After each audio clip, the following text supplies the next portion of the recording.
Die Evangelie van Lukas hoofstuk 23 vers 51 lees soos volg.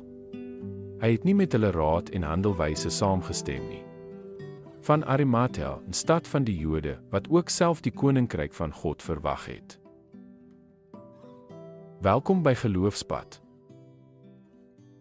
In 'n oomblik van duisternis het Josef van Arimathea stil in die lig gestap. Lid van die einste raad wat Jesus veroordeel het, is Josef se verhaal een van stille moed en diepe oortuiging. Alhoewel hy nie met die Sanhedrin se optrede saamgestem het nie, het hy grootliks op die agtergrond gebly, miskien uit vrees of onsekerheid. Maar toe Jesus gekruisig is, kon Josef nie meer stil bly nie. Hy het met vrymoedigheid na Pilatus gegaan en vir Jesus se liggaam gevra. Dit was geen geringe daad nie. Om hom in lyn te bring met 'n man wat deur beide godsdienstige en politieke magte veroordeel is, kon hom alles gekos het. Maar Josef was 'n goeie en regverdige man. Nie omdat hy lydrigtig in sy geloof was nie, maar omdat hy opgetree het wanneer dit die meeste saak maak. Hy het gesoek na die koninkryk van God, en toe die oomblik aanbreek, het hy gereageer. Nie met woorde nie, maar met daad. Josef herinner ons daaraan dat ware geloof nie altyd van die dakke afskree nie. Soms wag dit, kyk en beweeg dan beslissend wanneer die koste die hoogste is. So Simeon in Lukas hoofstuk 2 het Josef met verwagting gelewe.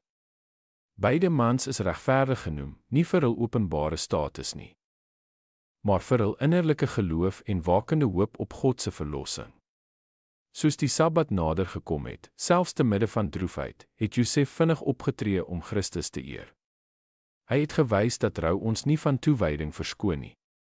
Sy voorbereiding vir begrafnis was ook voorbereiding vir heilige rus.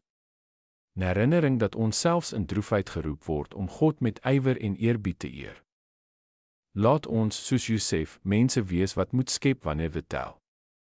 Wat dalk nie altyd geraas nie, maar getrou gevind word wanneer die uur dit vra.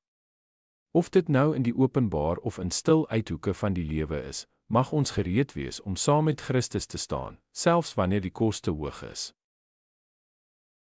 Kom ons bid. Here, gee ons moed soos Josef.